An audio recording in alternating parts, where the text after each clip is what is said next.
हर कोई परलौकिक शक्तियों में विश्वास नहीं रखता, लेकिन इसमें यकीन रखने वाले लोग ये जानना जरूर चाहते होंगे कि आखिर ये भूत होते क्या है और ये आते कहां से हैं। अगर आप भी भूत बनने की दास्तां जानना चाहते हैं तो सबसे पहले आपको आत्मा और भूत के बीच के अंतर को समझना होगा।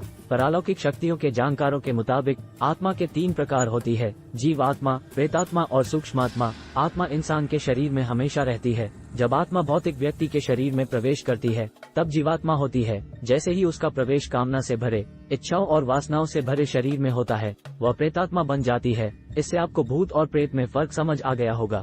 भूत सबसे शुरुआती पद है, यानी जब सीधा साधा आम आदमी मरता है तो वह सबसे पहले भूत ही बनता है, और जब वह व्यक्ति कोई लालसा, इच्छा और आकांक्षा लेकर मरता है तो वह प्रेत बन जाता है। भूत की बहुत सारी जातियां होती है, जैसे भूत, फिर प्रेत, फिर पिशाच, राक्षस वगैरह। पशु योनि, पक्षी योनि, मनुष्य योनि में जीवन यापन करने वाली आत्माएं मरने के बाद अदृश्य भूत प्रेत योनि में चले जाते हैं। आत्मा के प्रत्येक जन्म द्वारा प्राप्त जीव रूप को योनि कहते हैं। ऐसी 84 लाख योनियां हैं, जिसमें कीट पतंगे, पशु पक्षी, वृक्ष और मानव आदि सभी शामिल हैं। प्रेत योनि में जाने वाले लोग अदृश्य और बलवान हो जाते हैं, लेकिन सभी मरने वाले इसी योनि में नहीं जाते, और सभी मरने वाले अदृश्य तो होते हैं लेकिन बलवान नहीं होते। यह आत्मा के कर्म और गति पर निर्भर करता है।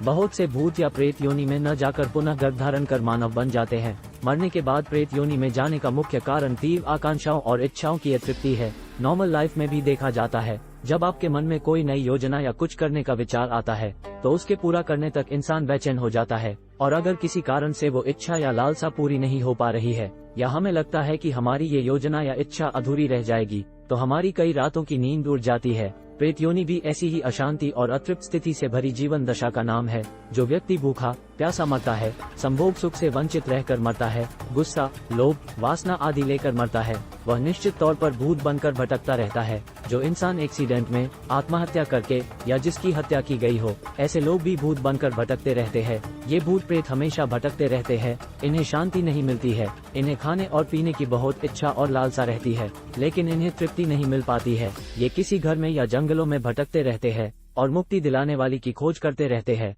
अच्छी और बुरी आत्माएं दोनों ही ऐसे लोगों को तलाश करती है जो उनकी वासनाओं की पूर्ति कर सके। अच्छी आत्माएं अच्छे कर्म करने वाले की तलाश करती है, उसी के अनुरूप आत्मा उनमें प्रवेश करती है और तृप्त होकर उसे भी तृप्त करती है। अधिकतर लोगों को इस बात का पता ही नहीं चल पाता है। बुरी आत्माएं बुरे इंसान के माध्यम से तृप्त होकर उसे और बुराई, कुकर्म करने के लिए प्रेरित करती है, और उस इंसान को पता ही नहीं चल पाता कि कोई दूसरी शक्ति उस पर राज कर रही है और उसे बुरे कर्मों में लिप्त कर रखा है। इसीलिए धार्मिक होना, भगवान की पूजा पाठ आदि में लिप्त होना जरूरी है, ऐसा बताया गया है, ताकि आपका मन, गुण, आपके कर्म पवित्र और साफ हो, तभी आप ऐसी आत्माओं से बचे रह सकते हैं।